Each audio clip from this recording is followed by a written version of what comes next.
Bonsoir à tous et à toutes. Ben voilà, je vous rappelle que donc on est à la synagogue des Shalom pour ceux qui nous suivent sur le net, sur la vidéo. Voilà, Neve Shalom qui se trouve au 106 avenue du Général Michel Bizot, dans le 12e arrondissement de Paris, à partir de 20h. On vous attend nombreux et nombreuses. Super. Parashat Nassau. Dans la Parashat Nassau, on rappelle la Birkat Kohanim, la bracha qu'on reçoit des Kohanim, qu'Hachem a ordonné qu'on soit béni par les Kohanim. C'est marqué Vaïdaber, Hachem et Moshe, les morts d'Aber et Aaron et Banav. Hachem a demandé à parler à Aaron, à dire à Aaron et à ses enfants, les morts, Kot Tevarechu et béni Israël. Ainsi vous bénirez les enfants d'Israël, Amor Lahem, et vous leur direz, Yevarecha Hachem veishmerecha. Yevarecha, Hachem te bénira, veishmerecha.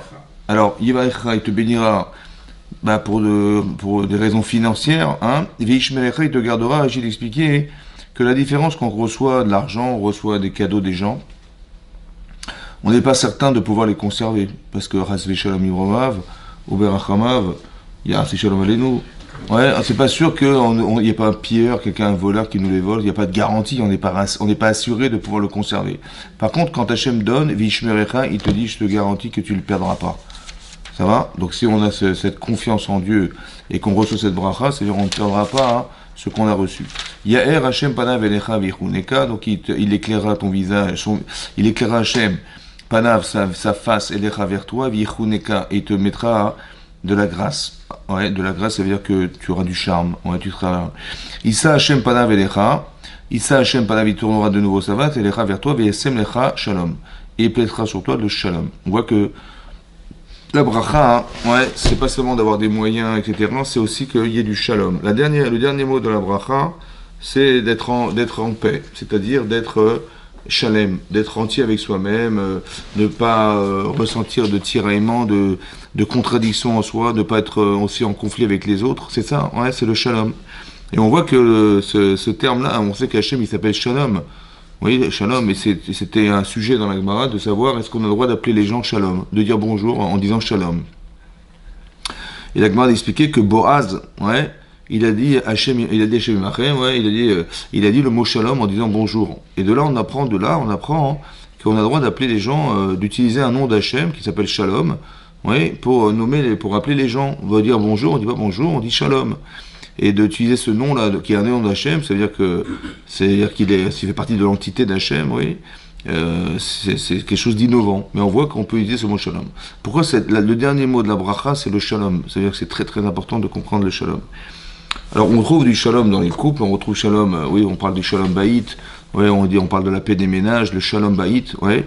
Maintenant, comment ça se traduit le shalom baït? Alors on dit en général, c'est la paix des ménages. Il peut y avoir la guerre, on leur souhaite d'être en paix.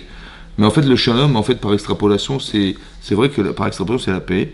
On a souvent expliqué que le shalom, c'est l'ordre, au départ. Oui, c'est-à-dire que quand on parle de shalom baït, oui, on parle de paix des ménages, on parle de l'ordre du ménage au départ. Ouais, chacun doit pouvoir définir ce qu'il représente, qu'est-ce qu'il peut apporter à l'autre, ouais, en tant qu'homme ou en tant que femme. Oui, qui fasse partie d'une genre masculine ou féminine, on met de l'ordre. C'est-à-dire que savoir quelle est sa place. Et souvent, quand on ne paie pas d'ordre, ou bien qu'on ne soit pas en coordination avec l'autre, il y a une forme de désordre, alors ça crée des conflits. C'est comme en fait des guerres qui s'organisent, ouais. Le problème, c'est qu'on n'arrive pas à mettre de l'ordre. C'est-à-dire, il y a des guerres de territoire, des guerres de personnes, des guerres politiques, des guerres économiques.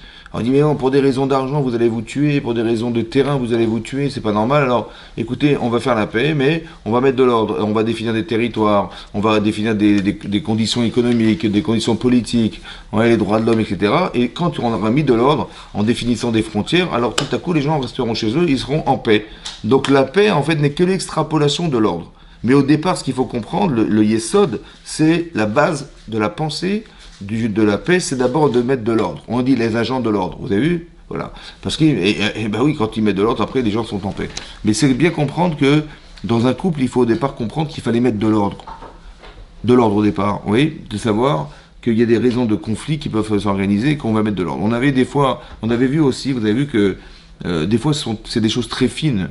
Le désordre, il peut être très fin, il peut être psychologiquement destructeur, mais sans se rendre compte, par exemple, vous allez voir que lorsque les anges sont arrivés chez Abraham Avinu, oui, Il y avait 3 anges qui sont arrivés pour annoncer à Abraham qu'il aurait un enfant l'année prochaine, un autre ange qui est venu pour le soigner, et un autre ange qui est venu pour annoncer qu'on allait détruire Sédom. Ouais. Et là-bas, ils ont posé une question à Abraham. Ils ont dit, elle est où ta femme? Aïe Sarah Ishtecha. Bon. Et il a répondu, elle est dans la tente. Ouais. Et dans la tente de qui?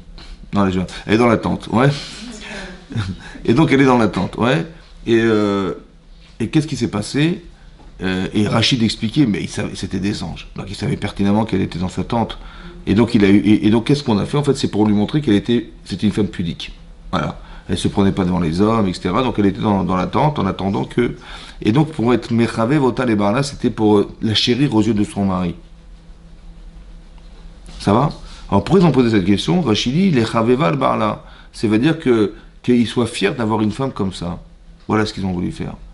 Oui, mais non, de qui on parle? On parle d'Avraham Avinu. Qui c'est qui Avraham Avinu? Avraham Avinu, lorsqu'il arrive, il parle d'Israël, alors que c'était la famine en Israël, il se sent le devoir de quitter Israël parce qu'il est en danger de mort, et carrément ils vont mourir de faim et de soif. Il se dirige vers l'Égypte. Et là-bas c'est marqué, Ata Yadarti, maintenant je sais, qui est Fatora, qui est Fatmareat. Il dit à sa femme, je sais maintenant que tu es belle, mais je sais maintenant que tu es belle. Et là-bas on explique qu'il a vu son visage reflétant sur l'eau, il a regardé l'eau comme ça, il a vu sa femme, elle était jolie. Ouais. Et il dit, bon, je sais que tu es belle, et tout ça, ça l'a interpellé. Il a dit, mais attends, si tu es si jolie, et qu'on va en Égypte, là-bas les fées, elles sont pas jolies, ils vont te prendre, ils vont te donner au roi, ils vont me tuer pour ça. Ouais. Et donc il dit, je t'en prie, dis-leur que tu es ma sœur. Et Rashi, là-bas, il explique, une des explications que donne Rashi, du Midrash, c'est de dire que jusqu'à présent, il n'avait pas remarqué qu'elle était belle, quoi. Et tu dis, regarde le niveau de pudeur qu'ils avaient. Ça va? Et là, il se rend compte qu'elle est belle, il dit, attends, on va en Égypte, attends, mais elles sont belles, les filles, et puis il voit sa femme, ils avaient tellement... Un, c'était pas forcément une préoccupation pour eux. Deux, c'était pas des critères de référence. Deux, ça veut dire qu'il avait une pudeur exceptionnelle. Des anges, quoi, carrément des anges, quoi. Et des anges comme ça, on a besoin de leur dire, tu sais, ta femme, elle est superbe, elle est dans la tente, une femme exceptionnelle, pourquoi faire? Vous avez compris? De là, on apprend un yesod. Que dans toute situation de vie, quand tu peux renforcer un couple, fais-le. Vous avez compris? Quand tu peux renforcer un couple en lui disant mais ta femme elle est superbe, etc. Ouais. Pourquoi c'est important? Parce que de renforcer un couple, ça permet de faire du shalom. Demain, il va y avoir des conflits, demain, il va y avoir des différences. Et qu'est-ce qui va se passer? Etc. Il va peut-être il va peut-être rendre une femme ou un homme déconsidéré par son conjoint. Et donc tu dis, il faut que tu te rappelles, non, mais on m'a dit qu'elle était bien ma femme. Ou bien on m'a dit que, vous avez compris? La mitzvah d'aller mesamer khatan vekala, vous savez qu'on a une mitzvah d'aller réjouir des khatanim. Et celui qui ne va pas réjouir un khatan lorsqu'il est invité à un mariage, est marqué qu'il est gozel, il vole chamisha kolot, il vole 5 kols. C'est marqué kol sasson, vekol simcha, kol khatan vekol kala, kol mitzalot khatanim mechupatan. C'est marqué 5 fois le mot kol. C'est-à-dire la voix du khatan, la voix de la kala, etc., etc. Mais alors il vole, c'est quoi voler le kol? C'est quoi le kol du khatan? Ouais, c'est quoi la voix du khatan? C'est quoi qu'est-ce qu'il a voulu faire en m'invitant à un mariage? Oui, alors je peux dire, bah écoute, j'ai reçu à faire part, je dis tiens, ça tombe bien, chérie, ce soir on va pas nous préparer à manger, on a invité à un mariage. Ouais, puis on va pas manger comme ici, on va manger. Pardon? Ouais. Et bien on va bien manger, et puis il y a des buffets, il y a un buffet, il y a de l'alcool et tout, ça va être super. Ouais. Et le type il va là-bas, il s'assoit, il mange, et il va ni danser, ni dire Mazal Tov, et puis il s'en va, quoi. Ouais, prends même pas la photo. Il a volé le col. Qu'est-ce qu'il a volé? Parce que qu'est-ce qu'il voulait le jeune Khatan? Il voulait qu'on lui fasse sa simcha. Il nous a invités. C'était le moyen, évidemment qu'il fallait manger, mais c'était un moyen de satisfaire les gens. Et qu'est-ce qu'il voulait entendre? Il voulait entendre Mazal Tov, bravo. Écoute, tu t'as bien fait de te marier, bravo, ta femme elle est superbe, bravo, ton mari il est extraordinaire, quel couple extraordinaire, etc., etc. C'est ça qu'on voulait entendre en fait. C'est ça le col. Il t'a pas invité pour manger. Il t'a invité pour que tu le félicites, pour que tu renforces cet homme. On a fait des vidéos, on a fait des photos, il y avait la simcha, il y avait la musique, il y avait plein de choses, des choses émotionnelles, pour nourrir en vérité cette faculté qu'on a de repousser en fait le mal.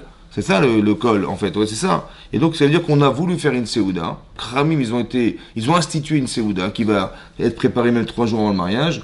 Pourquoi Chagdou Kharim Atakanot d'Israël de faire une séouda? La séouda parce que il faut que tu te rappelles que c'était un événement qu'on a fêté. Mais pourquoi faire? Parce que demain quand ça n'ira pas forcément, tu vas te rappeler qu'on t'a dit Mazal Tov. Et tu vas te rappeler que, donc ça veut dire que tu as une capacité émotionnelle forte à refouler tes doutes. Vous comprenez? Mais c'est ça aussi, faire le shalom. Ils ont trouvé des moyens de faire le shalom. Qu'est-ce qu'ils ont fait?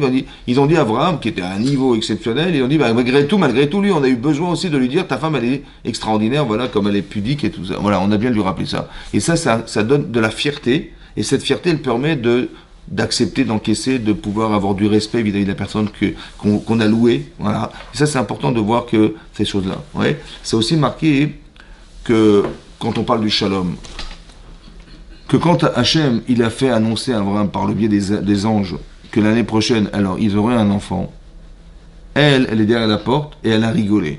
Ouais. Elle a rigolé en silence, c'est-à-dire Béliba dans son cœur, elle a rien prononcé, mais elle a dit dans son cœur, elle a rigolé, elle a dit on me promet d'avoir un enfant l'année prochaine, mais Adonis Zaken, mon Seigneur, en parlant de son mari, il est vieux, c'est un vieil homme. Comment envisager d'avoir des enfants, c'était ridicule. Ouais.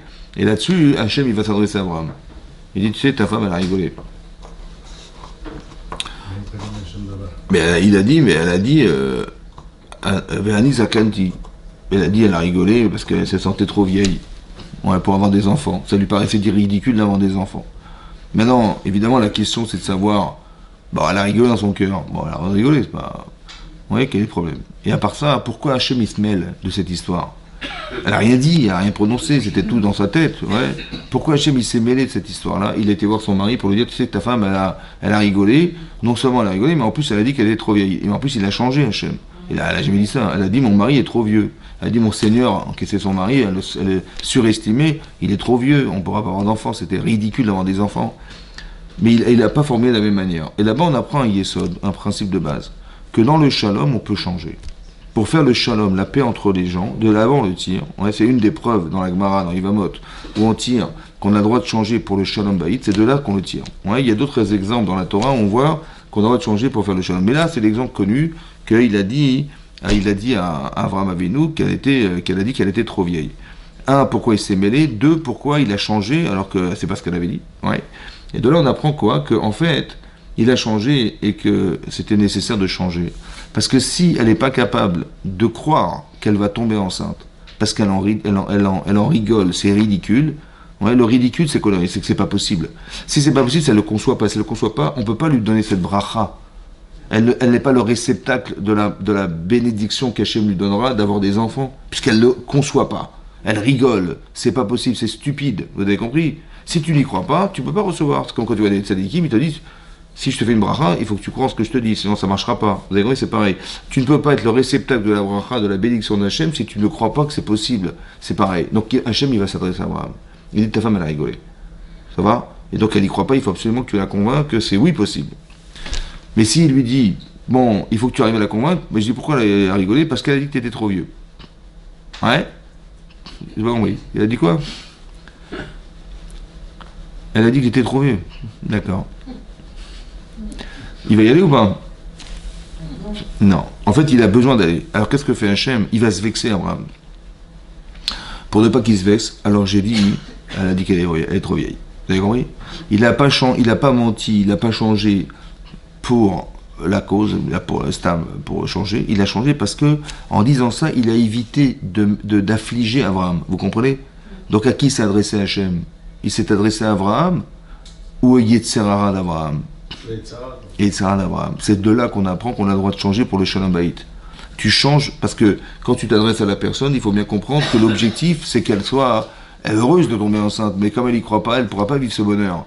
Alors il faut qu'on arrive à la changer. Alors il faut que tu ailles la voir et que tu la convaincs. Seulement celui qui va être l'intermédiaire, c'est Abraham. Or si je lui dis, mais elle n'est pas convaincue parce qu'elle pense que tu es trop vieux, il va jamais y aller. Ou il va y aller... Il va pas essayer de la convaincre, vous avez compris? Donc pour ne pas que ce problème se pose, alors il a contourné le problème en disant elle a dit qu'elle était trop vieille. Pour ne pas vexer. Donc la réponse que donne Hachem, elle est pour s'opposer, éviter le Yetzer, le mauvais penchant de l'homme. Vous avez compris? On a le droit de mentir pour éviter le shalom. Il n'a pas menti à Abraham, il a menti à la réaction qu'aurait eu Abraham s'il lui avait dit la vérité.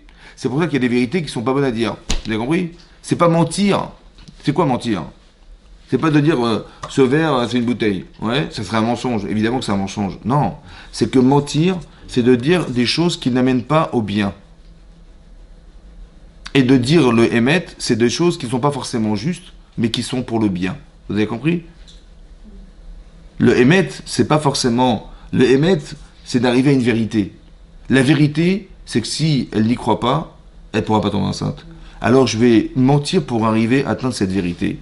Vous avez compris ce que je veux dire? La vérité n'est pas simplement, c'est pas forcément l'inverse du mensonge. Vous avez compris ce que je veux dire? Voilà. Donc le shalom baït, ça sera ça. C'est d'expliquer que quand je vais devoir mentir, entre guillemets, pour arriver à une paix, c'est que je ne mens pas à la personne. Je mens à la réaction qu'elle pourrait avoir la personne si je lui dis la vérité.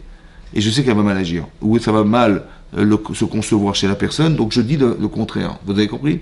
C'est un peu comme quand Hachem il a demandé à Shaoul Améler d'aller dire, il a demandé à Shmuel un avis, d'aller dire à Shaoul qu'il allait nommer David Améler comme roi d'Israël, et tu vas le oindre pour être le futur roi d'Israël. Il a dit, mais si je dis ça à Shaoul, il va me tuer. Voilà ce qu'a dit Shmuel un avis. Prophète qu'il était. Il a dit, alors dis-lui que tu vas amener un sacrifice à Jérusalem. Et tu en profiteras pour les oindre, David. Hachem, il lui dit, dis-lui un mensonge, quoi. De là, Agmad a dit dans Rivavot, Ravassi dit, de là, on apprend qu'il y a une mitzvah de mentir, quoi. Je dis, comment tu mens? Ah oui, parce que si je lui dis la vérité, il va me tuer. Si je lui dis la vérité, que je vais oindre David, il va me tuer. Alors comment je vais faire pour qu'il me tue pas? Ben, mens-lui. C'est-à-dire que tu mens pas à Shaoul. Tu mens au Yetzerara de Shaoul de penser que si tu lui dis que c'est David, il va te tuer. Ça va? Donc tu vas lui dire, je mène un sacrifice. Tu contournes. Vous avez compris ce que je veux dire? Il ment pas quand Hachem lui dit de le faire. Il ment pas à Shaoul Améler. Il faut faire la différence. Vous avez compris? Je mens au Yetzerara qui pourrait faire croire, quand il va entendre, Shaoul va entendre que c'est David le futur roi d'Israël, les Yetzerara disent, attends, oh, t'es où là? Ouais. Et toi, il va prendre ta place. Et... En fait, j'ai l'impression que c'est lui qui pense. C'est pas lui qui pense, en fait. C'est ce Yetzera qui est en lui qui manipule Shaoul en lui disant, mais tu vas pas te laisser faire. Il faut garder ta posture de roi, quand même. Te laisse pas faire, vous avez compris? Et lui, il croit que c'est lui qui pense, mais c'est pas lui qui pense. C'est son orgueil, c'est son Yetzera qui est en lui qui pense. Donc, il faut répondre à ce Yetzer en lui disant, écoute, on va amener un korban. Vous avez compris? On essaye de faire du shalom. C'est ça qui est marqué. C'est aussi marqué dans la Torah que quand la Torah nous dit que Yaakov Avinu, il a finalement épousé Léa, alors qu'il y avait prévu d'épouser Rachel. Et là-bas, c'est marqué que quand il a épousé finalement Léa, il y a marqué Yaakov, Yaakov, il a aimé Yaakov, Rachel, Léa. On l'avait dit, ouais, qu'il aimait Rachel et plus que Léa. Voilà, il y avait une différence, mais il aimait ces deux femmes, mais une plus que l'autre. Voilà. Et marqué juste après dans le passage qui suit, c'est marqué Vayar Hashem, Kisnoa Léa. Il a vu Hashem qui était haï Léa, Vayiftach et Rachma, et donc il a ouvert la matrice de Léa, Vayiftach et Rachma, et Rachel a carré, et Rachel est restée stérile. Voilà ce qui est marqué. Il y avait une nécessité qu'elle soit stérile au départ, mais dans les conditions où Hashem a vu qu'elle était haïe par son mari, alors il fallait lui ouvrir la matrice. Voilà ce qui est marqué. Maintenant, tout le monde pose la question, mais il y a marqué le contraire dans la Torah, il y a marqué qu'il aimait cette femme. Et Hachem, il a vu de la haine. Ça va pas, ouais. Il y a marqué qu'il aimait. Et Hachem a vu de la haine. Ça va pas. À part ça, hein, si Hachem il a vu de la haine, c'est qu'il y avait de la haine. Mais pourquoi c'est lui qui l'a vu, Hachem, et pas Yaakov Avinu qui l'a vu la haine? Puisqu'il y avait de la haine, a priori, Hachem n'a pas menti. Donc comment ça se fait que la Torah 1 témoigne qu'il aimait? 2, comment ça se fait que c'est Hachem qui l'a vu quand Yaakov il l'a pas vu? Qu'est-ce qu'explique le Chaim Akadosh? Il dit là-bas, hein, il dit que Vadaï, que si on avait été là, on n'aurait vu aucune différence. On aurait vu qu'Yaakov, il adore sa femme, etc. Il adore Léa, il adore Rachel. On n'aurait pas forcément vu la différence. Si Hachem a vu, c'est que c'était inconscient. C'est-à-dire que dans l'inconscient, oui, il y a quelque chose qui anime la différence. Puisque c'est Dieu qui l'a vu. Vous avez compris? Qu'est-ce que fait Hachem pour combler cette différence inconsciente? Il va faire que Léa, qui n'est pas la femme aimée, elle va lui apporter le bonheur d'être père. C'est pour ça qu'il lui a ouvert la matrice. Ça veut dire qu'Hachem, il fait du shalom baït. Vous avez compris ce que je dis? Ouais, à travers un événement qui lui seul sait être une décadence. Vous avez compris? Le shalom baït, ça veut dire que il sait pertinemment que Yaakov, il aime sa femme, évidemment, mais inconsciemment, il y a cette différence qui gêne. Alors qu'est-ce que fait Hachem? Il va faire en sorte que la femme qui est la moins aimée, on va dire qui est haïe, ça veut dire quoi haïr? C'est qu'il y a quelque chose qui entame dans l'amour qu'il a vis-à-vis d'elle, à la différence de celle qui l'adore. Vous avez compris? C'est ce qu'on appelle de la haine dans la Torah. C'est-à-dire, c'est pas de la haine, c'est l'expression de la différence de l'amour qu'il a entre ces deux femmes. Et là, la différence, elle s'appelle de la haine dans la Torah. Hachem, il veut combler cette différence. Et qu'est-ce qu'il fait? Il va faire qu'elle va devenir fertile. Et cette fertilité-là va lui permettre d'être aimée par le mari, qu'il n'a pas forcément aimé complètement, inconsciemment. C'est pour ça que c'est marqué à la suite, elle va appeler tous ses enfants, Léa, au nom de sa souffrance de couple. Elle va appeler Réhouven, parce que Hachem Béoni, Hachem a vu ma souffrance. Elle va appeler Shimon, qui Shama Hachem, il a entendu Hachem, qui Snoua Anori, que je suis haï. Et bien, le troisième, Oulay Yapaham, il avait Elai Ishi, que mon mari va m'accompagner, et elle va l'appeler Lévi, parce qu'il va m'accompagner, dorénavant, pourquoi il va m'accompagner? Parce qu'elles se sont différenciées par sa sœur. Or, comme elles avaient la certitude d'avoir 12 enfants, et qu'elles étaient 4 femmes, et qu'elles avaient dû légitimement avoir 3 enfants chacune, elle dit, j'ai comblé, voilà mon mari, je lui ai apporté les 3 enfants qu'il espérait. Et j'espère que dorénavant, il m'accompagnera. Vous avez compris? Donc l'objectif d'avoir des enfants pour elle, c'était d'amener son mari à elle. D'accord? Maintenant, est-ce que c'était conscient? Est-ce qu'on appelle ces enfants au nom de sa souffrance? Non, vous avez compris? Donc il faut bien comprendre que les noms utilisés, et les noms qui sont marqués dans la Torah, c'est ce que la Torah a dit. Ça va? Mais c'est pas forcément ce qu'elle a pensé, elle. La preuve.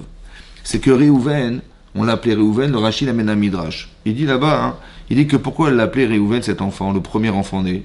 Parce qu'elle a dit Réhouven, regardez mon fils, comme il est différent de mon beau-frère. Mon beau-frère, c'est Esav. Mais regardez la différence entre mon fils et mon beau-frère. Pourquoi? Parce que mon beau-frère Esav, non seulement il a vendu son droit d'aînesse, mais quand après, son frère, qui était censé être l'aîné, qui lui a racheté sa Bechora, il lui a pris sa bracha, sa bénédiction, alors il a voulu le tuer. Alors qu'il avait vendu volontairement sa Bechora, son droit d'aînesse. Il a voulu tuer son propre frère à qui il avait vendu le droit d'aînesse. Par contre, mon fils Réhouven, qui était lui l'aîné de la famille de Yaakov, c'est lui l'enfant né, le premier enfant né, c'est lui. Et tu vois bien que quoi? Que non seulement il a perdu sa Bechora, et c'est lui, il a perdu son droit d'aînesse. En prenant le lit de sa mère, etc., le lit de son père, et le déplaçant dans la chambre de sa mère, il a perdu ce droit d'aînesse. Oui.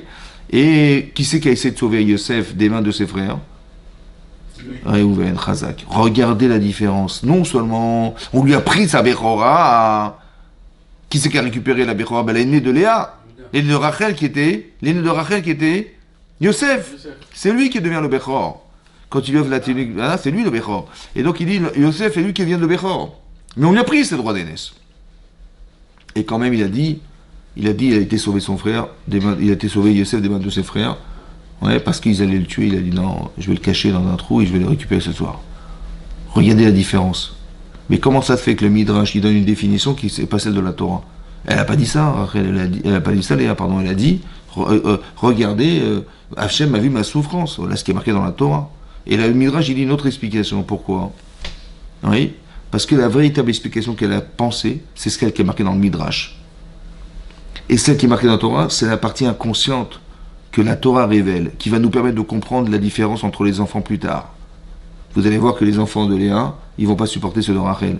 Vous avez vu ou pas? Mais c'est né de ce que la Torah a dévoilé. Ici, elle a mis le doigt dessus, inconsciemment, qu'il y avait une différence. Vous avez compris ce que je veux dire? C'est-à-dire que quand on ne met pas du shalom dans sa vie, voilà ce que ça peut engendrer.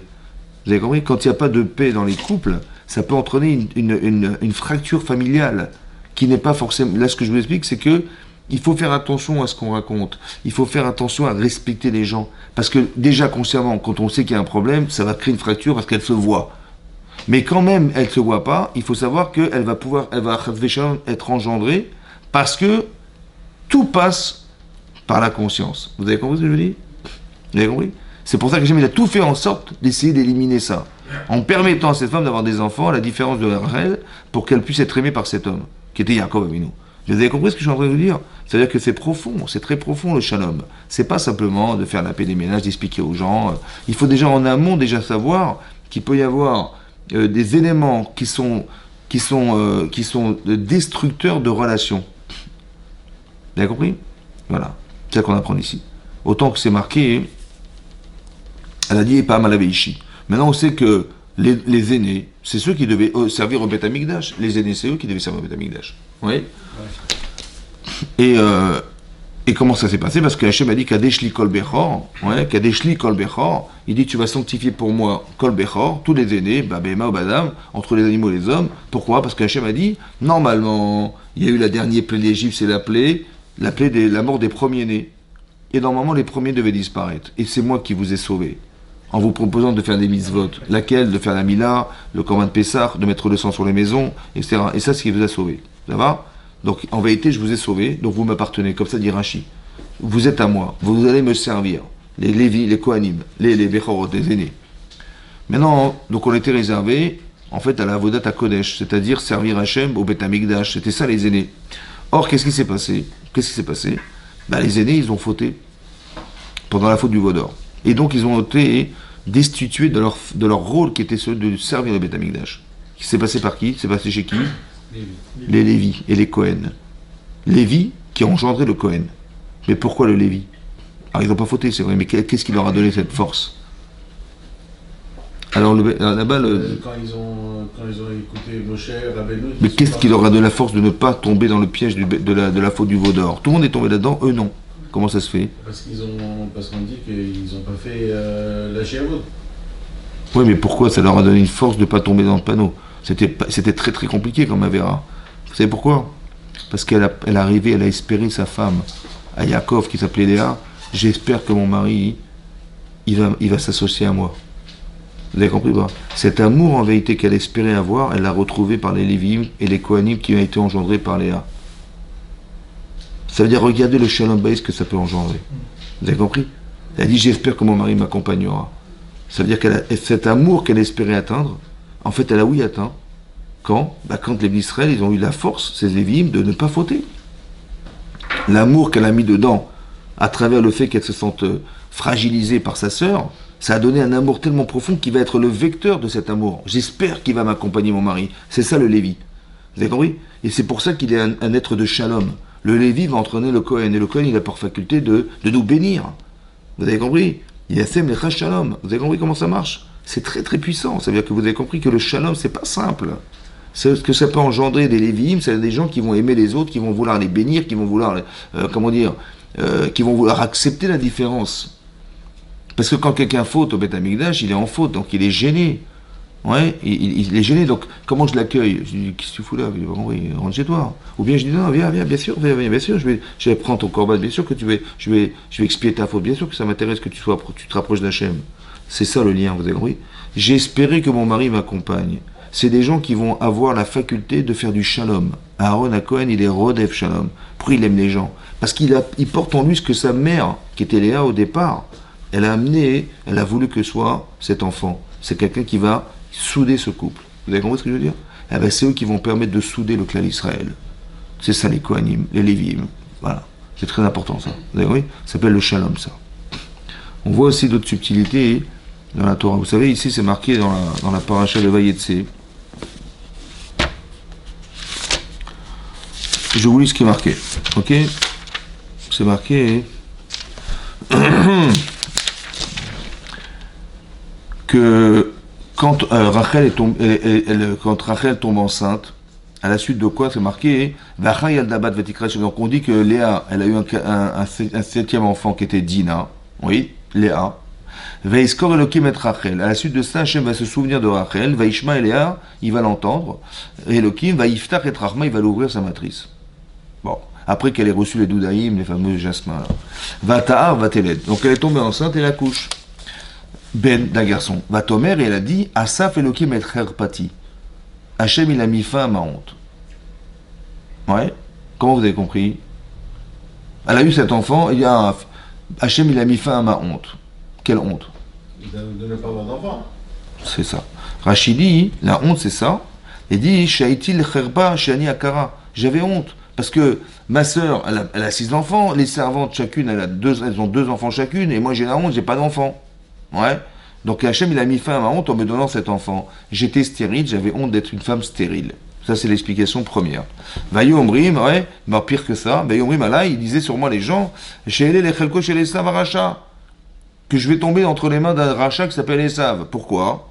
Parce que Kolzman Shen Leisha Ben En Bemi Litlot de Sechona. Ah pardon. Pourquoi? Parce que parce que quoi? Parce que à Yaakov, il n'a pas d'enfant avec elle, il va avoir des Jvatim.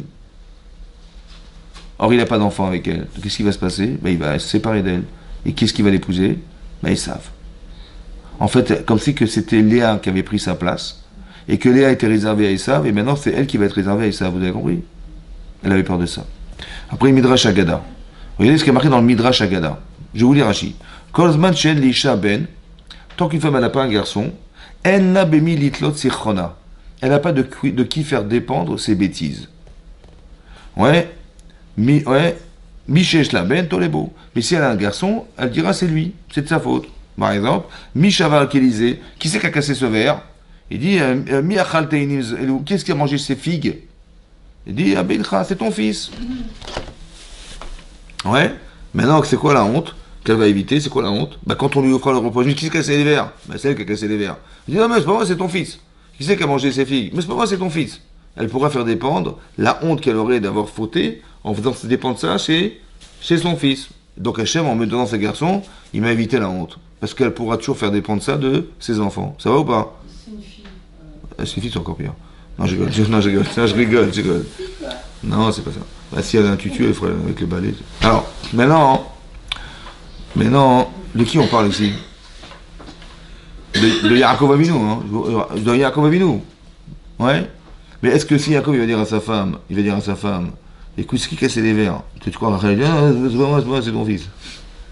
Tout ça, c'est quoi de lui éviter la honte? C'est qu'elle pourra faire suspendre ses erreurs, ouais, bah, sur le dos de son fils. C'est ça qui est marqué, oui? C'est sérieux ou... Ben oui. Hein, depuis quand Yaakov il va dire à sa femme, t'es obligé de mentir, c'est pas moi, c'est ton fils. Et pas le sien, il dit c'est le tien. Et souvent c'est comme ça, hein. Quand ça va pas, c'est pas son... C'est l'enfant des autres. Hein, c'est ça, hein. Bilcha. Qu'est-ce qui a marqué là, à votre avis? Comment Yaakov il va dire à sa femme, qui c'est qui a mangé les filles? Il va dire, ouais, c'est pas moi, c'est mon fils.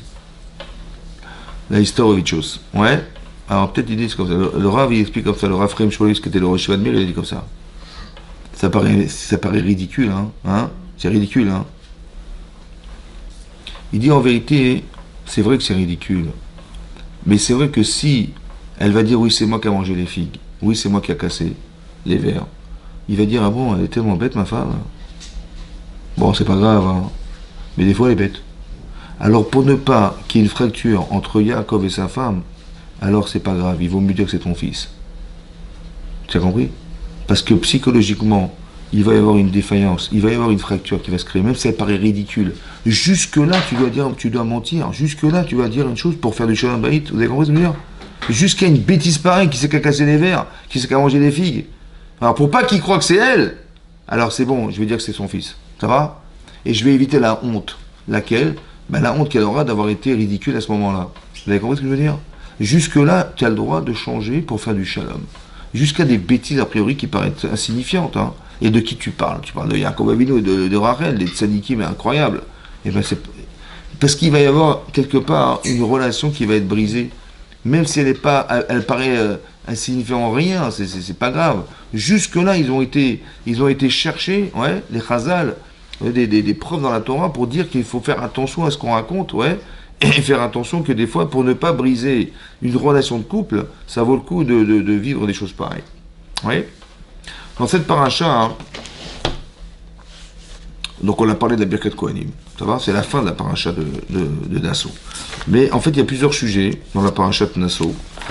Et le premier sujet qu'on traite, c'est celui du Kohen. Vous avez vu que ici, le premier sujet qu'on traite, hein, comment? Nassau, c'est pas la plus longue. Oui, c'est la plus longue, ouais. Oui, en mots, c'est la plus longue. Ah, d'accord, en mots, ouais. Et donc, qu'est-ce qui va se passer? On va nous parler des Kohanim. On va dire qu'il y a une mitzvah de donner la terouma. Vous savez que la terouma, c'est des prélèvements qu'on prélève qui n'ont pas de mesure d'après la Torah. On ne sait pas combien il faut donner, tu donnes ce que tu veux. Il n'y a pas marqué de mesure. Chachamim, ils ont institué une mesure à donner. À la différence du maaser qu'on donne aux Lévi. Vous savez que tous les ans, on donnait le maaser, la dîme aux Lévi. Mais non, ça c'est une mesure qu'on a trouvée dans la Torah, ça s'appelle le maaser. Maaser teaser, ça veut dire qu'il faut donner la dîme. Mais le Kohen n'est pas marqué. Vous voyez? Par contre, il y avait ce qu'on appelle des matnot keuna. Vous voyez, des matnot keuna, c'est des prélèvements qu'on donnait aux Kohanim. Par exemple, quelqu'un qui amenait un korban, le Kohen, il devait manger le korban quand c'était un korban khatat. Et ça permettait l'expiation de la faute. Il y avait ce qu'on appelle des matnot keuna, c'est des dons qu'on donnait aux Kohanim, des dons qui étaient chazé veshok. Chazé veshok, c'était la poitrine du korban, du sacrifice, et la cuisse du sacrifice revenait au Kohen d'office. Pourquoi c'est comme ça? Pourquoi il fallait faire des dons aux Kohanim? Parce qu'on a fait un partage de la terre d'Israël, la Chalukat Haaretz. Il y a eu un partage de la terre d'Israël, et dans ce partage, vous voyez, on a partagé la terre en plusieurs, en 12 territoires, et dans ces 12 territoires, on n'a pas compté les Kohanim. Il y avait des villes qui ont été réservées aux Lévi'im, il y avait 42 villes de Lévi'im, 42 villes, mais il n'y avait pas de territoire qui avait été au départ trié pour pouvoir donner cette partie de terrain à des Kohanim ou des Lévi'im, il n'y a pas. Donc, il n'y avait pas les Kohanim, ils n'étaient pas avec les Lévi'im comme c'est la même tribu. En tout cas, c'est marqué les Lévi'im. Maintenant, il y avait des migrachim, ça s'appelle. Il y avait des terrains qui étaient réservés pour manger autour des villes, mais il n'y avait pas de territoire spécifique. Maintenant, donc comment ils vont vivre alors ces gens-là? Ouais, ils sont au Beth Amikdash. Alors la Torah a prévu qu'il y ait du maaser. On va donner la dîme. Elle a prévu la Torah qu'il soit suspendu au don des gens. C'est comme ça. C'est ça le Kohen.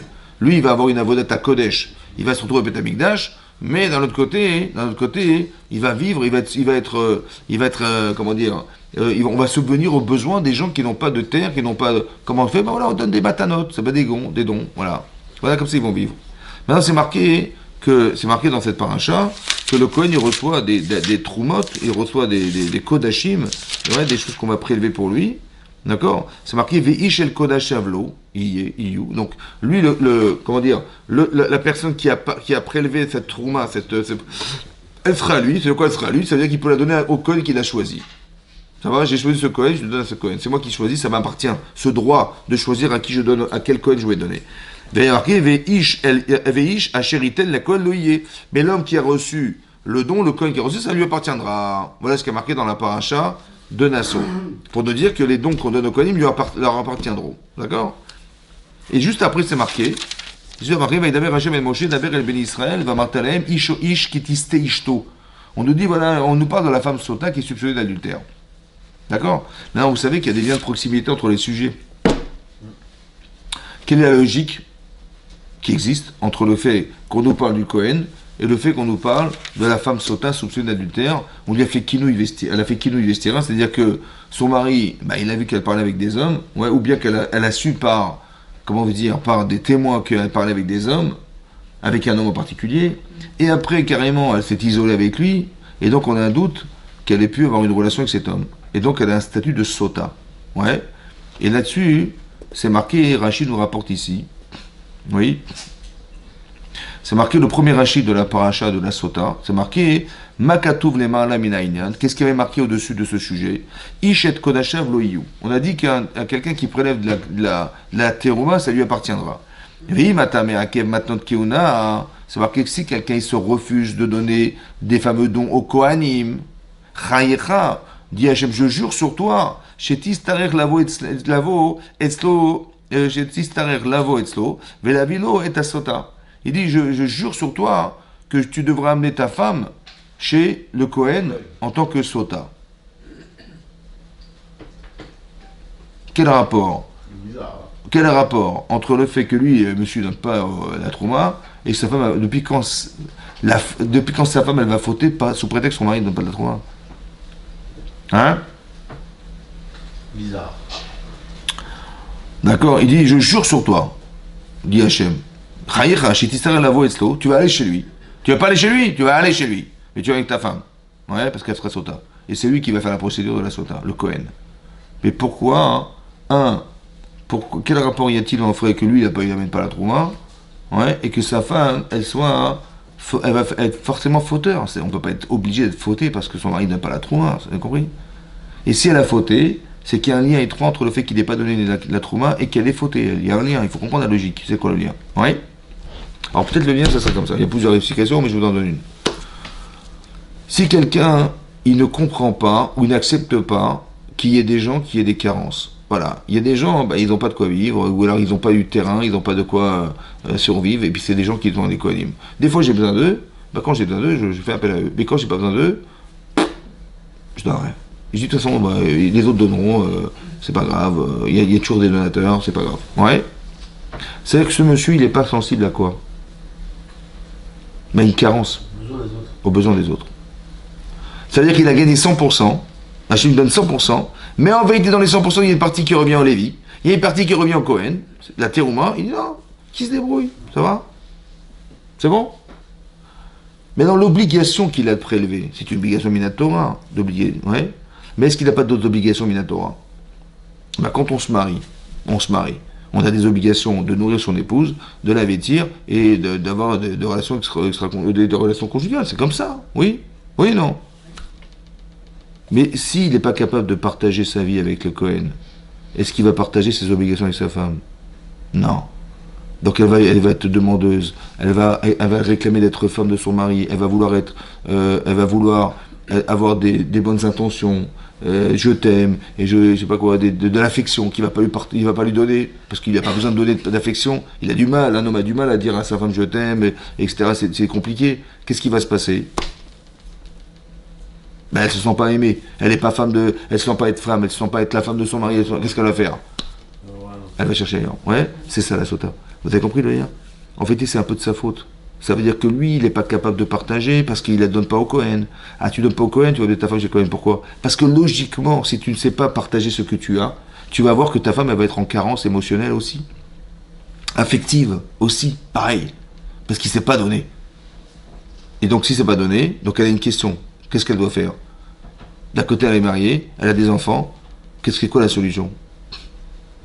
Ben, elle a dit la solution, c'est d'aller, je vais garder mon mari, mais je vais chercher de l'amour ailleurs. C'est ça qu'elle a pensé. C'était juste ou pas? On peut comprendre ce qu'elle a pensé, mais est-ce que c'était juste? Elle a une question, elle a trouvé une réponse. Est-ce que la réponse est bonne? Non. C'est pas ça qu'il fallait faire. Ça va? Tu dis tu manques d'affection. Ben, ton mari te regarde pas, il t'aime pas, il te truc, il te trouve pas jolie, il te dit rien. Ben, la fille, elle en a marre de... Ouais, c'est ça. Hein. Et là, c'est marqué, elle va apporter un sacrifice, elle va boire les eaux de sota. Dans un kior, c'est-à-dire un bassin. Ce bassin, à quoi il sert? À deux choses. Un, il servait à laver les mains des Kohanim, c'est ça. Et deux, à faire boire les eaux de sota. Les eaux de la sota, c'est elle qui va dans ce bassin, particulièrement ce bassin. De quoi il a été, par quoi il a été fabriqué ce bassin? En fait, c'est marqué dans la Pachat Pécoudé, c'est marqué que quand les femmes ont apporté des dons, vous savez, pour faire le Mishkan, vous vous rappelez ça? Ouais. Qu'est-ce qu'elles ont apporté, les femmes? Leur miroir. Maintenant, c'est marqué des marot tzvaot. Marot, en hébreu, ça veut dire des miroirs, tzvaot d'armée. Des armées, on comprend pas. Rachid explique là-bas, il dit que quand les femmes ont apporté des matanotes, elles ont amené des dons, ouais, pour construire le Mishkan, là-bas c'est marqué qu'elles ont apporté leur miroir, qui était en cuivre en fait. Ils n'avaient pas des miroirs en verre, mais en cuivre. Ouais, où elles se voyaient dans un miroir en cuivre, en fabriqué en cuivre. Et là, sur ce, quand Moshe a reçu ces cadeaux-là, ces matanotes, il dit, mais vous pouvez rentrer, là, c'est pas que vous amenez des objets pareils. Ouais, c'est objet du Yetzirah, ça, c'est de la séduction, c'est pas ça qu'on veut, nous. Ouais, amène-moi des choses, des Shem Shamaim, pas des objets pareils. Ouais. Hachem, il a dit, non, accepte-les. Hachem, il accepte-les. Chaviv alay. Ils ont dit, ils sont plus chéris, ces objets-là, pour moi. Yoter mikulam. Plus que tous les autres objets qu'on a pu prendre, mais de l'or, d'argent, des pierres précieuses. Ceux-là, ils sont chaviv alay mikulam. Ceux-là, ils sont plus précieux à mes yeux, dit Hachem, plus que tous. Pourquoi? Parce que grâce à ces objets, ouais, on a donné naissance à des enfants. Tu vois les armées d'enfants que tu vois là-bas, Marot Svaot, des armées d'enfants, ouais, c'est grâce à ces objets-là. Ça veut dire quoi? Ça veut dire qu'est-ce qu'elles ont fait les femmes? Écoutez-moi bien. Hein? Elles sont faites belles. Mais quel était le problème? J'ai une question. Moi j'ai une question. La femme elle a une question. Elle dit voilà. Bah, mon mari il travaille dans les camps de travaux là, de concentration. Bon, comment il rentre du travail? Épuisé. Alors elle voit son mari et dit ah, je suis crevé. Et je suis fatigué. Et tous les jours il est fatigué. Tous les jours il est fatigué. Elle dit alors je suis fatigué. Et fatigué toute la journée. Bon, qu'est-ce qu'elle va faire elle? Un mari il est fatigué. Et c'est un robot. Ouais. Et tout le temps exténué, tout le temps on le fait travailler comme bah, elle va dire, j'en ai marre, je vais prendre mon miroir, je vais me faire belle pour un Égyptien. Non? Oui. Non. Qu'est-ce qu'elle a fait? Elle préparait à manger à son mari, elle lui apportait à boire, et elle prenait son miroir avec elle. Et elle se regardait dans le miroir avec lui. Elle dit alors, tu vois, comme je suis belle, et comme tu es beau, et machin, hein? Et c'est comme ça qu'ils ont eu des enfants. Ça veut dire qu'elle a trouvé la solution au Yetzer. Vous avez compris ou pas? Plutôt que de croire que la solution elle se trouve à l'extérieur de ta vie, et de ton couple, sache que la solution elle est à l'intérieur de ton couple. Avec ces miroirs, on a fait du kior, on a fait le bassin dans lequel la sota qui a trahi cette relation. Vous avez compris ce qui est marqué là? C'est pas par hasard qu'on a utilisé ce fameux miroir. C'est pour expliquer que les femmes qui ont été capables de trouver des solutions à leur vie de couple parce qu'elles se sont fait belles pour leur mari, et c'est comme ça qu'elles ont eu des enfants, et c'est comme ça qu'elles ont entretenu leur foyer, elle a trahi cette relation. Ouais. C'est pour ça que c'est marqué que c'est extraordinaire, mais c'est marqué Ish Ish Kitiste Ishto. Ouais, ou Ma'ala Bo Ma'al. Ma'al en hébreu, ça veut dire la Mi'ila, c'est d'avoir l'usage de quelque chose qui a été rendu kadosh, saint. Par exemple, si quelqu'un il a dit tiens, je vais prélever un sacrifice, il a prélevé, il devient kadosh. Ça veut dire qu'il y a une kedusha, une sainteté dans ce korban. Après, il dit tiens, ma vache elle est morte, là, je vais atteler ma vache, la vache que je voulais amener au Beth Amikdash, au temple là-bas, je vais l'utiliser, je vais l'atteler à ma charrue là-bas, et comme ça je vais pouvoir travailler. À Sourmina Torah. On n'a pas le droit de faire une chose pareille, ça s'appelle Mi'ila, c'est d'avoir usage de quelque chose d'Egdesh. Là-bas, et là, c'est marqué la même chose ici dans la Trouma, et c'est marqué la même chose dans la femme. Que Ma'al Bo Ma'al, ça veut dire qu'elle a désacrédité sa relation de couple. Il y a une Kedusha dans le couple, la Torah elle assimile la même relation que j'ai avec du Egdesh pour Hachem, la même chose avec son mari. Vous avez compris ça? C'est ça. Ça veut dire qu'il y a une mérida. Ça veut dire qu'une femme qui aurait pensé une chose pareille, elle a désacralisé la relation qu'elle avait avec la Kedusha qui représente son couple. Maintenant, je me suis posé la question suivante. Pourquoi pour parler de soupçon d'adultère, la Torah, elle parle de la femme? Ben, dis-moi, de façon collective, s'il y a des problèmes de niouf, d'adultère et tout, ben, fais-moi des lois relatives à l'homme et la femme. Pourquoi c'est la femme? Pourquoi la femme en particulier? Ouais, c'est elle qui a des soupçons, on a des soupçons sur elle, et c'est elle, pourquoi c'est elle? Pourquoi la Torah elle a pris l'exemple de la femme? Alors j'ai pensé comme ça. Au départ de la création du monde, ouais, il y a trois personnages. Il y a Adam, Chava et le Nachash. Ouais. Qu'est-ce qui s'est passé? Je vous lis ce qui est marqué. Hein. C'est marqué comme ça.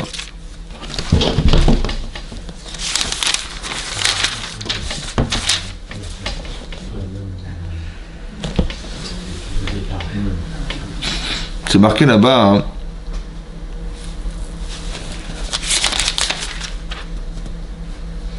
C'est marqué Ve'anachash, donc le serpent.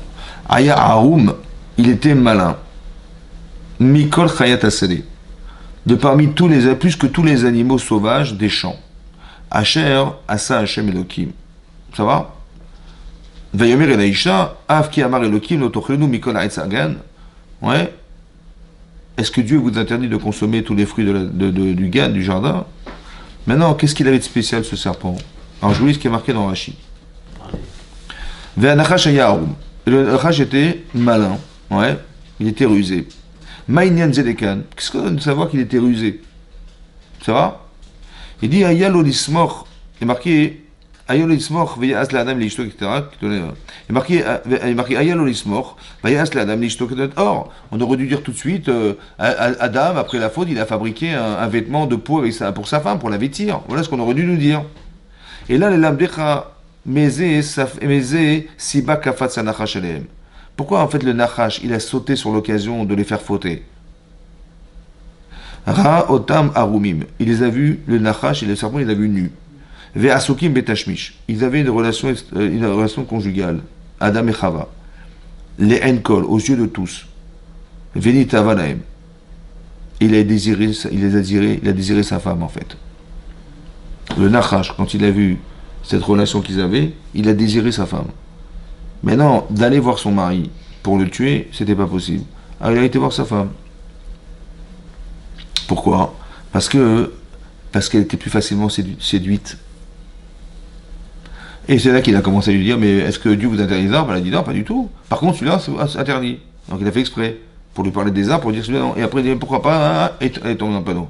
Mais pourquoi il a fait ça? Il a fait ça, hein, parce que finalement, c'est elle qui a tué son mari. En lui proposant de manger du Etzadat. C'est elle. C'est ça. C'est ce qu'il a dit Adam. Après, plus tard, vous allez voir qu'il a dit, Adam, quand Hachem lui pose la question, il lui a posé la question, Vayomer Adam, où est-ce que c'est marqué? Vayomer, Mi Gid Lecha Ki Aromata, qui t'a dit que tu étais nu? Amin Haetz Asher Sivitira Lebite Achal Mimenu Achalta. Est-ce que c'est pas l'arbre de la connaissance du bien et du mal que je t'avais interdit de consommer, que tu as mangé, qui t'a fait savoir que tu étais nu? Vayomer Adam, Aïcha, Adam m'a dit, mais c'est la femme que tu m'as donnée. Hi natnali, elle qui m'a donné ce fruit, minaretz, va ochel, et j'ai mangé. Ouais. Vayomer Hashem Elokim leisha. Et sur ce, il a dit, il s'est adressé à la femme. Mazot asita. Qu'est-ce que tu as fait? Vatomer, elle a répondu, Aïcha, a Nachash Aïchiani Vaochel. C'est le Nachash Aïchiani qui m'a trompé, qui m'a rusé, et c'est à cause de lui que j'ai mangé. Chacun a envoyé la faute sur l'autre. Ça va? Mais vous savez ce que dit le Midrash Rabbah? Ishiani, il dit Issiani. Ça veut dire qu'il s'est marié avec moi. Ça veut dire qu'il y a une relation entre le Nachash, le serpent et la femme. Vous avez compris ça? Hein? Ouais. Il y a marqué Ishiani. Ça se traduit par il m'a trompé, il m'a fait m'égarer. Ouais. Et le Midrash il dit non, ne dis pas Ishiani, mais Issiani, il m'a épousé. Les Nisouin. Bizarre quand même, une femme et un serpent, c'est pas. Il avait une forme humaine, il se tenait debout et tout. C'est un homme, c'est toi, c'est un homme, il est acceptable. Est-ce qu'on a déjà vu une femme être attirée par un animal? Elle le voit un animal, elle se barre en courant. Donc il n'y a pas d'attraction physique. Ou alors on dit que c'est un serpent qui avait un physique humain. C'est un homme. Non, c'est pas un homme, non, c'est un animal. Bah, il l'a séduite en fait, il l'a séduite, c'est ça qui est marqué. C'est incompréhensible. Moi je regarde une vache dans les yeux, elle a la peau de Marguerite, c'est une vache quoi. Ouais, mais ça, imagine, elle a un corps de mannequin. Tu as raison. En plus, je me suis mis dans la chambre et j'ai regardé la vache dans les yeux. Grosse vache. Mais peut-être l'idée c'est que, bon, c'est une autre dimension, j'imagine, une autre dimension. Et ne voyaient pas comme nous, donc ils n'avaient pas des attirances comme nous, on avait d'attirance. Ils étaient nus, ils n'avaient même pas honte d'être nus, donc ça veut dire que c'est des choses qui nous dépassent. Mais quelque part, c'est marqué comme ça, qu'elle a eu une relation avec lui. C'est comme ça que la Zoaïma, la puanteur du Nachash, elle est rentrée dans l'être humain. Ouais. Maintenant, la première femme qui a trompé son mari, c'est elle en fait. Non? Mais pourquoi c'est ça? Alors j'ai expliqué, peut-être l'idée c'est comme ça. Pourquoi la Torah s'adresse à la femme en particulier? Et pourquoi la Torah elle parle de la sota en particulier de la femme? Parce que en fait là, je pense que Chava, la première femme de l'humanité, elle contient toutes les femmes de la terre entière. Or si elle a été tentée d'aller avec le Nahash, avec le serpent, c'est qu'en fait cette tendance existe en elle et existe dans toutes les femmes. Et donc si la faute a été répertoriée ici dans le fait que Ishiani il m'a épousé et qu'elle porte ça en elle, ça veut dire qu'elle doit réparer ce problème. C'est-à-dire réparer ce problème, ça veut dire que la tendance de Chava n'est pas la tendance d'une femme, la tendance de l'humanité féminine, de la gente féminine qui s'exprime par le fait qu'elle a été tentée par. C'est pour ça que la femme elle doit être pudique. C'est pour ça qu'une femme elle doit faire attention à mettre des limites dans la relation avec des hommes. La pudeur, parce qu'elle porte en elle quelque chose qui est une tendance révélée par la Torah et qui révèle ici le fait qu'elle puisse être attirée par. Vous avez compris? Voilà. Ça peut être une solution pour elle. Et la Torah dit fais gaffe, fais attention, ouais. Et c'est pour ça qu'elle doit faire attention à mettre des limites de sniout et de pudeur, ouais, avec les hommes, parce que tu parles avec les hommes, tu manges avec des hommes, tu appelles l'appel par son prénom, hein, il peut y avoir des problèmes après qui soient irréversibles. Ouais. Et donc c'est pour ça qu'on fait attention. On aurait pu parler de l'homme aussi, mais on voit que dans la Torah ne parle pas de cette relation. Elle parle de la relation que voulait avoir le Nachash avec Chava. Peut-être, par extrapolation, j'ai pensé, mais ça reste entre nous, que le problème du couple qui est orchestré par le Yetzer, c'est très possible que la Torah nous ait dit un secret extraordinaire, c'est que quand un homme il veut quitter sa femme, il veut tromper sa femme, ou une femme elle trompe son mari, c'est possible que c'est le Yetzer Hara qui veut en vérité épouser la femme. Vous avez compris ça? Et donc vous avez compris? C'est ce qui a marqué là. Il les a vus nus, il a voulu être comme eux, tu vois. Il voulait faire avoir une relation comme eux. C'est même possible que le fait qu'il y ait des problèmes de couple, hein, le Yetzira qui est dans les couples, c'est parce qu'il veut casser ce couple pour épouser la femme de l'autre. C'est ça qu'il veut faire le Yetzira. Et c'est comme ça qu'il dit, bah, si je casse ce couple, ils vont se séparer, mais je vais pouvoir l'avoir moi. Vous avez compris? En fait, vous avez compris, c'est très profond. Et ça veut dire que peut-être l'idée, c'est ça derrière. Donc on ne veut pas être tombé dans le problème. Je sais qu'il veut me prendre. Je sais qu'il veut me prendre ma femme, je sais qu'il veut me séparer de mon épouse, et ben je ne vais pas le laisser faire. Vous avez compris? Parce que je sais qu'au fond, c'est ça qu'il veut faire. Il les a vus nus, et ça l'a tenté, il a dit, mais pourquoi pas moi? Et c'est ça, peut-être au fond, profondément, au fond, ça veut dire que l'Yitzhara qui est dans l'être humain, il veut s'approprier la femme de l'autre. Et ben, je vais pas lui donner ma femme. Vous avez compris? Je veux rester sincère, je veux rester entier avec elle, je veux rester. Vous voyez? C'est ça. C'est pour ça que c'est tellement puissant. La Gemara, elle dit dans Sanhedrin, il y a deux choses qui sont chemdata adam. Un homme, il désire profondément. C'est les femmes, ouais, le Yitzhara des femmes et le Yitzhara de l'argent. Ouais, c'est une chemda, c'est quelque chose de très puissant chez l'homme. C'est pour ça qu'il y a une grande Yitzhara. La Gemara dit dans Sanhedrin, elle dit qu'on voulait annuler le Yitzhara des femmes chez l'homme, ouais, et on s'est rendu compte que même les poules ne pondaient pas des œufs. Ça veut dire que c'est vital. Tu ne peux pas enlever le désir féminin, c'est impossible chez l'homme. Même les poules ne pondaient pas des œufs, c'est-à-dire qu'il n'y avait plus de relation entre coq et poule. Ils ont vu que c'était quelque chose de vital et donc ils ont remis ce Yitzhara en place. C'est-à-dire que le désir féminin, il existe, mais il doit se contrôler. Parce qu'il y a aimer la femme et aimer les femmes, c'est pas pareil. D'accord? C'est pour ça que la sota, c'est marqué dans la Gemara dans Sota là-bas, qu'on lui donnait, elle devait amener de la farine d'orge. Comme ça, c'est marqué ici dans la Torah. Pourquoi la farine d'orge? Oui. Parce que l'orge, c'est une céréale qu'on donne aux animaux. Et la Gemara dit qu'elle a fait Maaseh Behema. Elle a eu un acte animal. En quoi c'est un acte animal? Oui. Rachid expliquait, parce que les animaux ne s'identifient pas. Il n'y a pas un chien qui veut dire, ouais, j'ai qu'une seule femelle, c'est ma chienne, voilà, c'est... Ou un cheval, la jument, il n'y en a qu'une, il n'y en a pas 50. Non, les animaux, ils vont avec n'importe qui. C'est un acte animal. Elle a cru qu'elle pouvait avoir des relations avec qui elle voulait. Non, c'est pas comme ça que ça marche. Il faut t'identifier. Il faut t'identifier, ça veut dire que tu as qu'un seul mari et pas 50. Tu as qu'une seule femme et pas 50. Donc ça veut dire que le fait de se croire capable de pouvoir avoir des relations extra-conjugales, divisées, multipliées par je sais pas combien, c'est animal, c'est pas humain. Nous, on s'identifie, on se canalise dans une relation qui est définitive et qui restera éternelle. Vous avez compris? Et c'est pour ça que c'est Chas Shalom. Une femme, elle trompe son mari en particulier, elle devient interdite à son mari, mais c'est pas qu'elle s'interdira. Elle va dire, des fois ça arrive, malheureusement, il y a des problèmes de couple, etc. La fille, elle a craqué, elle est tombée amoureuse d'un homme. Ouais. Le problème, c'est pas ça, c'est pas un problème c'est pas un problème, comment vous dire, qui est un problème relationnel, émotionnel, non. C'est un problème beaucoup plus spirituel. Parce que la femme qui est interdite à son mari, oui, c'est qu'elle est interdite à jamais. À jamais. Elle est interdite à jamais. Ça veut dire que bon, ils vont faire un guet, ils vont se séparer, un acte de divorce, c'est terminé, quoi. Il va refaire sa vie, il va refaire sa vie. Oui. En vérité, non. Au départ, il y avait un projet divin. C'est pas par hasard qu'elle a épousé cette femme, et c'est pas par hasard qu'elle l'a épousée. Parce que c'était nécessaire que cette Neshama, qui était au départ masculine-féminine, elle se traduise par une vie de couple. C'est comme ça.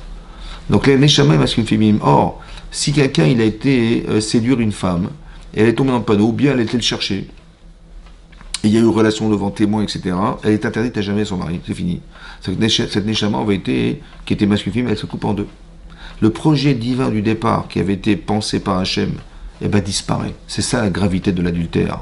C'est pas qu'un que bon, ça se fait pas, et non, mais c'est beaucoup plus grave. Que spirituellement, le type, il a plus sa femme, quoi.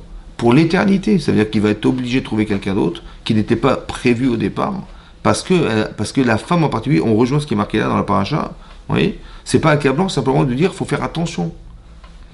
Très attention, c'est des choses, il faut être vraiment très très pointueux là-dessus et faire attention parce que ça va très vite. Comment on voit que ça va très vite?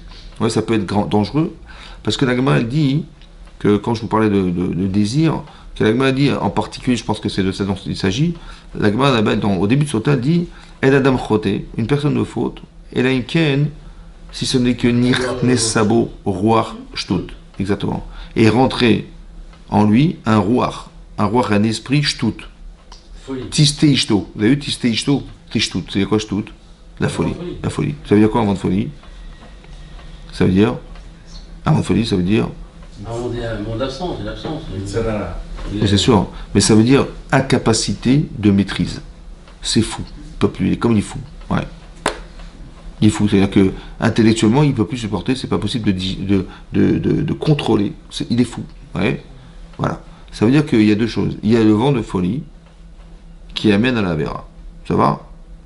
Mais la Vera n'est pas le vent de folie. Et le vent de folie n'est pas la Vera. Ça veut dire qu'il y a la Vera. La Vera, ce sera l'acte lui-même. Maintenant, qu'est-ce qui amène à la faute? C'est ce qu'on appelle le vent de folie. Ça veut dire qu'il y a quelque chose qui gravite autour de la Avera, qui s'appelle le Ruach Shtut. Ça gravite autour. Ouais. Et ça, et ce qui gravite autour, ça peut être un parfum, ça peut être une jupe trop courte, ça peut être n'importe quoi, ça peut être un décolleté, ça peut être n'importe quoi. Ouais. Et le type, il devient fou. Alors, il va la voir, elle est mignonne, elle a des cheveux superbes, lui, il est super bien habillé, il a une belle, je sais pas, situation, n'importe quoi, qui va faire qu'elle va lui courir après. Ouais. Et qu'est-ce qui va se passer? C'est le roi Archtout, en fait. Maintenant, c'est très important de connaître ses propres limites. Quand est-ce que ça se déclenche chez toi? Parce qu'après, de toute façon, tu es happé, tu ne veux plus te retenir. Tu es choté. Vous avez compris? La Torah nous dit clairement que choté, il est fou. Elle devient folle. Elle peut plus. Elle tombe amoureuse de lui, elle peut plus. Elle veut absolument l'épouser, elle veut divorcer. Elle fait des histoires de. Ouais, parce que choté, ça veut dire qu'elle est complètement absorbée par ce désir, elle ne peut plus le contrôler. Maintenant, tu te connais avant, mais tu te connais plus après. Avant, tu dis, ouais, elle est folle, tu vas parler de la fille, elle est folle, n'importe quoi. Mais quand la personne elle rentre dans le jeu, elle ne peut plus contrôler, vous avez compris? On se connaît avant, mais on ne se connaît plus après. On ne se reconnaît plus après. Pour ça qu'il faut faire attention. Il est marqué dans la Torah que, Père Kedavot, il est marqué dans les Maximes des Pères que les Chachamim sous Seyag, ils ont mis des frontières, des barrières. Hein? À quoi? À quoi la Torah? Ils ont mis des barrières à l'interdit de la Torah, ou ils ont mis des barrières au roi Archtout. Des fois on se dit mais c'est exagéré quand même. Hein, ils vont un peu trop loin les Chachamim, ils interdisent des trucs, des fois c'est un peu exagéré. En fait c'est parce que tu n'as pas compris. Ils n'ont pas mis des barrières à la faute. Ils ont mis des barrières à la limite que quand tu rentres dedans tu ne peux plus te retenir. Vous avez compris? C'est ça le roi Archtout, vous avez compris? Donc chacun doit savoir où est-ce que sont ses limites. Chacun. C'est important. Hein. Il y a des gens pour lesquels c'est pas une Sarah, oui c'est une Sarah, ça va. Mais il faut savoir mettre tes limites, il faut savoir où elle se trouve la limite. Et ça c'est important. Hein. C'est un peu le lien que je vais vous faire avec le Nazir. C'est ça qui est marqué. Après la parashat Sota et la parashat Nazir. C'est quoi le Nazir? Nazir, c'est qui a marqué Kol Haroé, tout celui qui voit. Sota Bekilkula, une Sota qui est en train de se faire humilier par le Kohen parce qu'il veut absolument qu'elle avoue. Et on lui dit, tu sais quoi, Hachem il est prêt à faire le shalom. Hein. Ah bon? On va écrire la paracha de la Sota avec le nom de Dieu. Et on va l'effacer dans l'eau. Et tu vas boire cette eau. Mais on va effacer le nom de Dieu. Tu veux qu'on l'efface? Ou tu préfères avouer que tu as fauté? Parce que si tu n'avoues pas et que tu bois, tu risques de mourir. Et il y a des femmes qui vont avoir tellement honte d'avouer qu'elles ont une relation avec un homme, elles ont préféré mourir. Vous avez compris? Tellement c'est difficile. Combien Hachem il dit, mais moi je préfère. Efface mon nom pour que tu retrouves ton mari. Ça va? Ou bien que j'efface mon nom pour que tu meurs pas. Je veux pas que tu meurs. Bon, t'as fauté, ok, mais je veux pas que tu meurs. Alors, fais en sorte que tu avoues. Et si tu avoues, tu mourras pas. Vous avez compris ce que fait Hachem? Il fait du shalom encore une fois, en faisant que je vais effacer mon nom pour que tu vas boire. Si tu penses que t'as pas fauté, super. Tu vas boire et tu verras que ton mari sera convaincu, si tu ne meurs pas, que tu n'as pas fauté. Ça veut dire que cette femme, en vérité, elle a été tentée, elle a parlé avec lui. Cette femme, elle a été tentée, elle a carrément été isolée. Mais quand elle s'est isolée, elle aurait voulu avoir cette relation, elle a dit non, je peux pas, je suis mariée, je peux pas. Et quand elle a dit non, en fait, ça lui a donné ce mérite. Elle a été mitgaberet, c'est-à-dire qu'elle a été capable de se maîtriser contre son Yitzhara, elle n'a pas fauté. Et bien tu auras la garantie que ton mari restera avec toi parce que tu n'as pas fauté. Comment tu vas faire? Je vais effacer mon nom et tu vas retrouver ton mari. Si tu n'as pas fauté, tu retrouveras. Ou bien, si tu as fauté, je t'en prie, ne bois pas. Je t'en prie, ne bois pas et avoue que tu as fauté. Tu vas divorcer, mais au moins tu ne mourras pas. Vous avez compris ce que fait Hachem? Vous imaginez ce que fait Hachem? C'est énorme. Ça s'appelle du shalom, ça. C'est énorme. Vous avez compris le shalom baït. Il est prêt forcément pour ça, Hachem.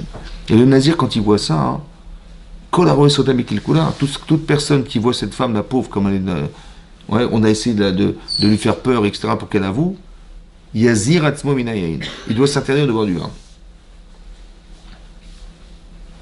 C'est quoi Kol Haroé? Tout celui qui voit. Ouais, ça veut dire quoi tout celui qui voit?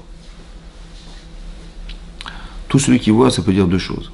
Un, ça veut dire que personne ne peut échapper à ça. Tu dis, mais moi je suis un grand sadique, elle est complètement folle, c'est un peu légère cette fille-là, mais moi ça ne me concerne pas. Non. Kol Haroé, ça touche tout le monde. Ouais, pas dire, ça dépend. Le Yitzhara, il est tellement fort que même des grandes sadiques peuvent tomber là-dedans. Ça va? Ça colle, tous. Après, ça peut vous dire autre chose. Kol Haroé, ça veut dire que si tu l'as vu, tout celui qui l'a vu, peut-être ça veut dire qu'il est peut-être concerné par ce problème. Sinon, pourquoi il me l'a montré Hachem? Peut-être que je suis fragile, c'est pour ça qu'Hachem m'a montré cette femme, la pauvre. Parce que peut-être j'ai le même problème qu'elle. Ouais. Et que, en fait, Hachem, il a voulu me dire, mais fais gaffe. Mets des limites, ne bois pas du vin, ne t'enivre pas. Fais pas comme elle, peut-être elle s'est enivrée, que ce soit de l'alcool ou que ce soit il était beau gosse, j'en sais rien, s'est enivré la fille, c'est possible, c'est possible. Mais des limites, tu vois. Donc ça veut dire que lui, il va être nazir. Il va se dire, voilà, pendant un mois, je vais pas boire d'alcool, je vais pas boire de vin, et tout ce dérivé du vin, et je vais laisser pousser mes cheveux, etc., etc. Parce qu'en fait, je fais ça pour me protéger du Yetzirah. C'est ça le nazir. Il a une couronne sur la tête, il a la kedusha du Kohen Gadol, il a des lois particulièrement liées comme un Kohen Gadol. Ouais. Et donc ça veut dire que le Baal Tshuva, celui qui se protège de la Avera, ouais, il atteint un niveau de Kedusha, parce que Rachid expliquait que Kedoshim Tiou, soyez Kadosh, ça veut dire soyez distant de la faute.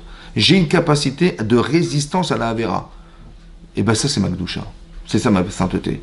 C'est que j'ai des forces en moi, ouais, qui me donnent le cohort de pouvoir faire que. Quand je vais louer un khatan en disant Mazal Tov, quelle famille extraordinaire tu as trouvé, quelle fille extraordinaire tu as trouvé, je le renforce. Le poids que je mets dans la Kedusha, c'est-à-dire la capacité de résistance, c'est parce que je lui ai rappelé qu'il a bien fait. Vous avez compris? Bah c'est pareil.